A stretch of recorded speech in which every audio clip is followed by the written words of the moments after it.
Parents find themselves at this spot where they understand, I have got this amazing gift in a child and an overwhelming responsibility, and I've got to start making some decisions for how they're going to be educated.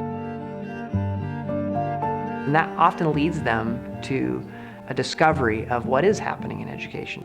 A California kindergarten teacher is facing outrage after discussing gender identity with her students. Parents in our area say they are spending hours trying to find help for their kids with homework that neither of them understands. I don't know that way. Why would they change math? Math is math. Okay, Math Dad. is math. One of the reasons that we are really unmoored right now in education is that we have allowed culturally the lie that there is no truth.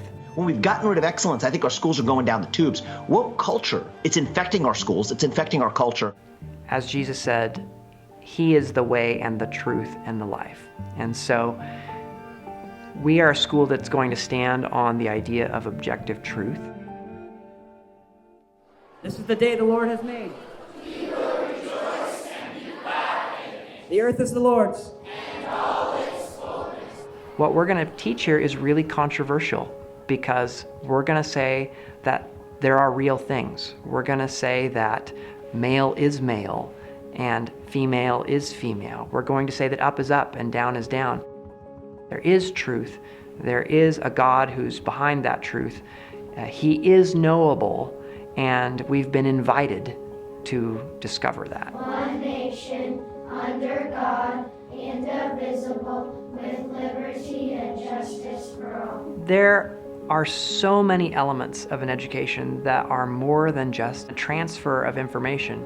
If all you had to do was point to a page in a textbook and say, read this and you're educated, as if that could be the sum of education, or get through these steps and you're educated. But we know that education is much more than just the content that we are giving to students. We're shaping minds. If you hang around classical education circles for very long, you're going to hear of a classical triad of truth, goodness, and beauty. Why do we emphasize those so much? Well, if you go back to the ancient and classic educators of ancient Greece and Rome, you've got philosophers and thinkers who are trying to come up with answers to the most basic human questions. Who are we? Why are we here? Is there a God? What is our purpose? How are we made? How are we to interact, and how are we to function?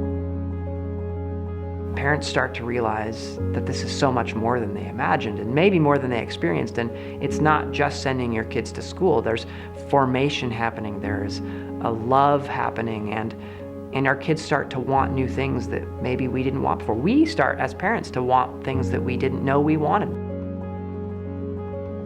What we hope happens at a school like Classical Christian Academy is our entire community grows. Our entire community continues to learn.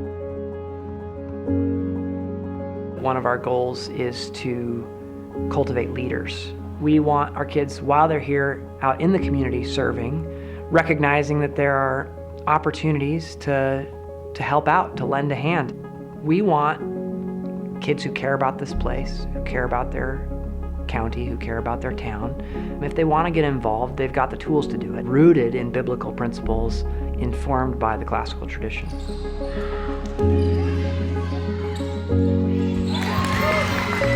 When I look into the future and I think about faithful Classical Christian Academy alumni, they've got their own faithful families. They're good employees.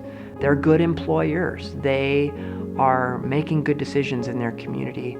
And there are now a lot more of them than there were. They're making educational choices for their own children that are causing other people to ask better questions and maybe think, maybe there is another way, maybe there's a better way. We want to invite people to be a part of that, who see the value of what we're doing as something that they can invest in with the resources that they do have.